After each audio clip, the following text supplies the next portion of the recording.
పర్వత్ ప్రదేశ్ మే పావస్ కవితను శ్రీ సుమిత్రానందన్ పంత్ గారు రచించారు. ఈయన జీవితకాలం 1900 నుండి 1977 వరకు. ఈయన మే 20, 1900 సంవత్సరంలో ఉత్తరాఖండ్లోని అల్మోడా జిల్లాలోని కౌసాని గ్రామంలో పుట్టారు. పంత్ గారు చిన్నతనం నుండే కవితలు రాయటం మొదలుపెట్టారు. 7 ఏళ్ల ప్రాయంలోనే పాఠశాలలో కావ్య రచనలకు గాను బహుమతులు అందుకున్నారు. 1915 నుండి కవిగా సాహిత్య సృజనపై దృష్టి కేంద్రీకరించారు. సుమిత్రానందన్ పంత్ గారు ఛాయావాది కావ్య రచనలలో ప్రముఖులుగా పేరుగాంచారు. ఛాయావాద్ అనగా విషయ వస్తువు యొక్క ఆంతరంగిక భావాలు లేదా వాటి ఛాయను ప్రతిబింబించే విధంగా వేరొక వస్తువుతో పోల్చి చూపించటం. భావాత్మకత, కాల్పనికత మరియు ప్రాకృతిక సౌందర్యానికి ప్రాముఖ్యత ఇవ్వటం ఛాయావాద్ యొక్క ముఖ్య ఉద్దేశం. ప్రకృతి మరియు ప్రేమ, ఆధ్యాత్మికత, రహస్యమయ దృష్టికోణం, సంగీతాత్మకత ఛాయావాదం యొక్క ప్రత్యేకతలు. ఛాయావాది కోవకు చెందిన ముఖ్యంగా 4 స్తంభాలుగా పిలువబడే ప్రముఖ కవులు శ్రీ జయశంకర్ ప్రసాద్ గారు, శ్రీ సూర్యకాంత్ త్రిపాఠి నిరాలా గారు, శ్రీ సుమిత్రానందన్ పంత్ గారు, శ్రీమతి మహాదేవి వర్మ మొదలగువారు. సుమిత్రానందన్ పంత్ గారు ఛాయావాది కావ్య రచనలలో ప్రముఖులుగా పేరుగాంచారు. ప్రారంభంలో పంత్ గారి కవితలలో ప్రకృతి ప్రేమ మరియు రహస్యవాదం ప్రస్ఫుటించేవి. తరువాత ఆయన రచనలపై మార్క్స్ మరియు మహాత్మా గాంధీ గారి వంటి వారి భావజాలం యొక్క ప్రభావం కనిపించసాగాయి. వారి తరువాత అరవింద్ గారి ప్రభావం పంత్ గారి కవితలపై స్పష్టంగా కనిపించింది. పంత్ గారు జీవనోపాధి కొరకు ఉదయ్ శంకర్ సంస్కృత కేంద్రంతో కలిసి పనిచేశారు. ఆకాశవాణిలో సలహాదారుగా కూడా పనిచేశారు. 1961లో భారత ప్రభుత్వం పంత్ గారికి పద్మభూషణ్ ఇచ్చి గౌరవించింది. హిందీ సాహిత్యంలోని మొట్టమొదటి జ్ఞాన్పీఠ్ పురస్కార గ్రహీతగా పంత్ గారు పేరుగాంచారు. కళా ఔర్ బూఢా చాంద్ అనే కవితా సంపుటికి గాను 1960లో సాహిత్య అకాడమీ పురస్కారం, 1969లో చిదంబర అనే రచనకు గాను జ్ఞాన్పీఠ్ పురస్కారం అందుకున్నారు. పంత్ గారు 28 డిసెంబర్ 1977లో స్వర్గస్థులయ్యారు. పాట్ ప్రవేశ్. ఇంత అందమైన పర్వత సౌందర్యాన్ని కాంక్షించాలని ఎవరి మనసు మాత్రం ఉర్రూతలాడదు. సుదూరమైన హిమాలయాలను దర్శించుకునే అవకాశం ఎవరికైతే లభించదో వారు కూడా తమ చుట్టుప్రక్కల ఉన్న పర్వత సోయగాలను ఆనందించే అవకాశం లభిస్తే ఎవరూ చేతులా వదులుకోరు. అదే సమయంలో తరగతి గదిలో కూర్చుని ప్రకృతి సౌందర్యానుభూతిని కలిగించి పర్వతీయ ప్రదేశంలో విహరించి వచ్చిన అనుభూతిని కలిగించే కవి అయినా వారి కవితైనా మనకు లభిస్తే ఎలా ఉంటుంది? ఆహా! ఇటువంటి ఆహ్లాదకరమైన ప్రకృతి అందాలను కళ్లకు కట్టినట్లుగా మనకు అనుభూతిని కలిగిస్తుంది కదా. పంత్ గారి రచనలలో అత్యధిక శాతం కవితలు చదివినప్పుడు మనల్ని మనం మయమరచిపోయి ఈ రమ్యమైన ప్రకృతి ఒడిలో సేద తీరుతూ పర్వత శ్రేణుల నుండి జాలువారే జలపాతాల అనుభూతులలో లీనమైపోవాలనిపిస్తుంది. సాహిత్య సామ్రాజ్యంలో గొప్పవారైన నిరాలా వంటి వారు కూడా పంత్ గారి గురించి తమ అభిప్రాయాన్ని ఈ విధంగా తెలియచేశారు. ప్రముఖ నవలా రచయిత్రి షెల్లీ మాదిరిగా పంత్ గారు తమ రచనల్లో అనేక ఉపమానాలను ఉపయోగించి మరింత మధురంగా మరియు సున్నితంగా భావాభివ్యక్తి చేస్తారు అని చెప్పారు.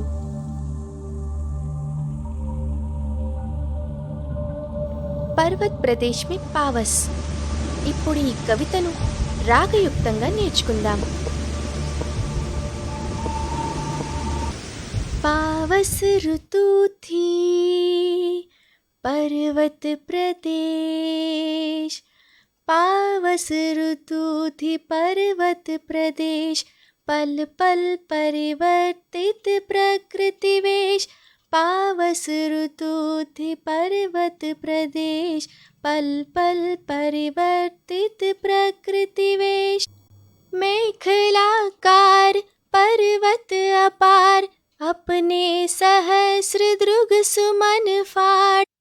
अवलोक रहा है बार बार, नीचे जल में निज महाकार। जिसके चरणों में पला ताल, दर्पण सा फैला है विशाल।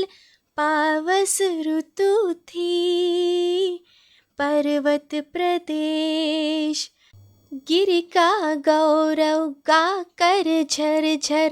मद में नस नस उत्तेजित कर, मोती की लड़ियों से सुंदर झरते हैं झाग भर निर्झर। पावस ऋतु थी पर्वत प्रदेश, गिरिवर के उर से उठ उठ कर। उच्छाकांक्षाओं से तरवर है, झाँक रहे नीरव नभ पर। अनिमेष अटल कुछ चिंता पर। पावस ऋतु थी पर्वत प्रदेश, उड़ गया अचानक लो भूधर। फड़का अपार पारद के पर, रवशेष रह गए हैं निर्झर। है टूट पड़ा ऊपर अंबर, पावस ऋतु थी पर्वत प्रदेश। धंस गए धरा में सभैशा, उठ रहा धुआं जल गया ताल। यो जलत यान में विचर विचर, था इंद्र खेलता इंद्रजाल। था इंद्र खेलता इंद्रजाल, पावस ऋतु थी पर्वत प्रदेश। పర్వత్ ప్రదేశ్ మీ పావస్ కవిత యొక్క భావాన్ని తెలుగులో తెలుసుకుందాం. ఈ పద్యాంశంలో కవి పర్వతం యొక్క సజీవ చిత్రణ చేశారు. కవి ఏమంటున్నారంటే, పర్వతీయ క్షేత్రము ఆపై వర్షాకాలం ప్రవేశించింది. దీనివలన ప్రకృతి రూపంలో క్షణక్షణం మార్పు చెందుతూ ఉంది. పర్వతం యొక్క ఆకారం నడుముకి కట్టే ఆభరణం వలె ఉంది. పర్వతంపై రకరకాల అందమైన పుష్పజాతులు ఉన్నాయి. అటువంటి 1000 పువ్వుల వంటి కన్నులతో పర్వతం తన పాదాల వద్ద ఉన్న అద్దం వంటి నీటిలో తన ప్రతిబింబాన్ని మాటిమాటికి చూసుకుంటూ మురిసిపోతూ ఉంది అని కవి పర్వతం యొక్క సజీవ వర్ణన చేశారు. ఈ పద్యాంశంలో కవి సెలయేటి అందాలను వర్ణించారు.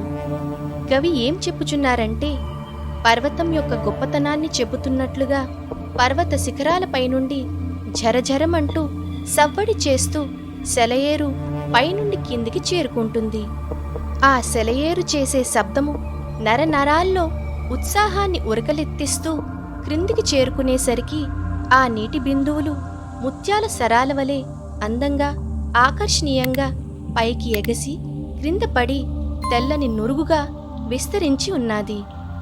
పర్వతపు హృదయంపై నిటారుగా నిలుచున్న అనేక చెట్లు ఎత్తుగా ఎదగాలన్న దృష్టితో శాంతంగా ఆకాశం వైపు చూస్తూ ఏదో ఆలోచనలో నిమగ్నమై ఉన్నట్లు కనిపిస్తున్నాయి.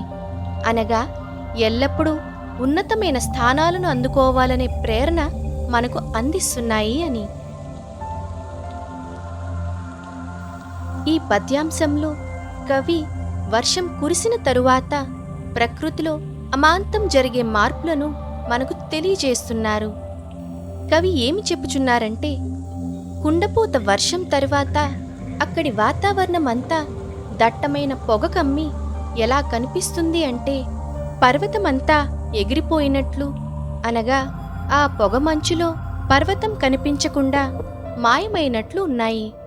ఇంకా ఆకాశమంతా భూమి మీదకి దిగి వచ్చినట్లు పర్వతమంతటా పొగమంచుతో కప్పివేసి కేవలం అక్కడ ప్రవహిస్తున్న సెలయేటి శబ్దం మాత్రమే వినిపిస్తుంది.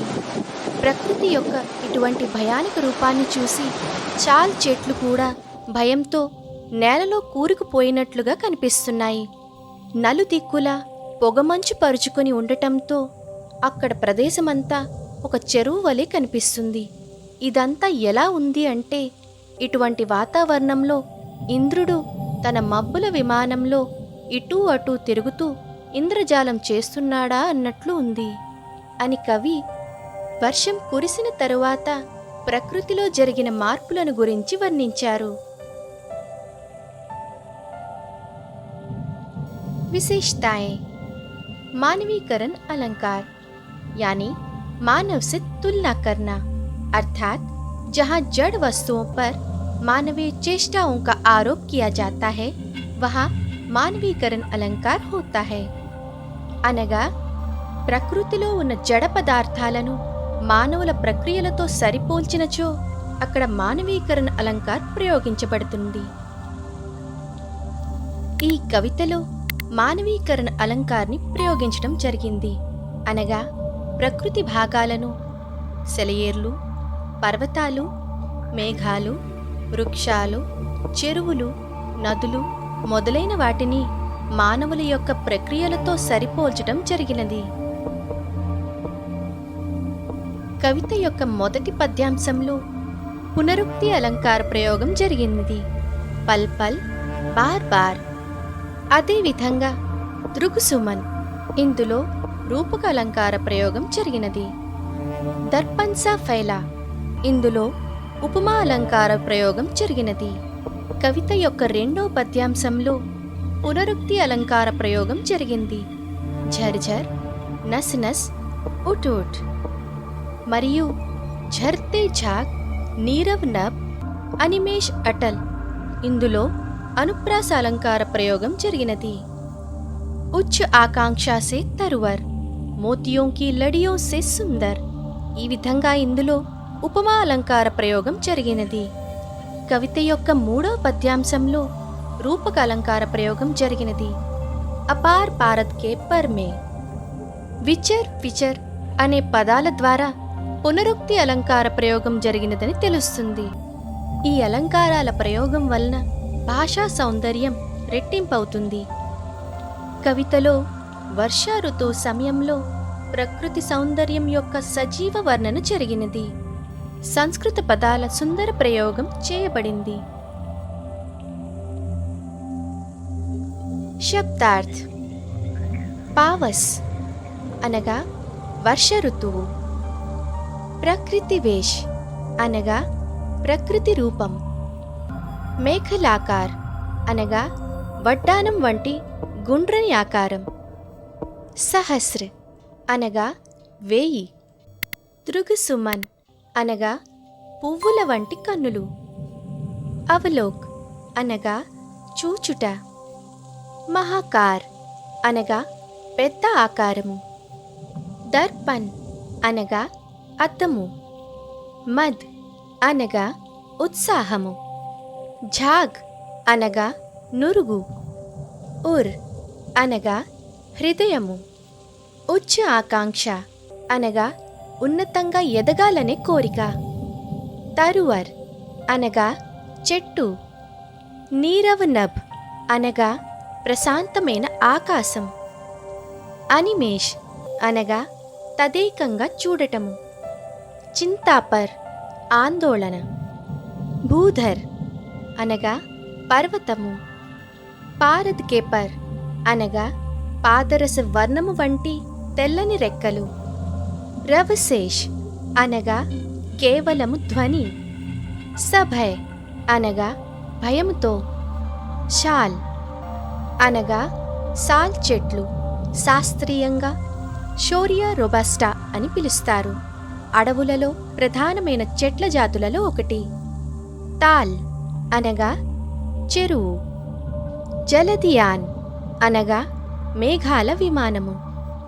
విచర్ అనగా సంచరించుట.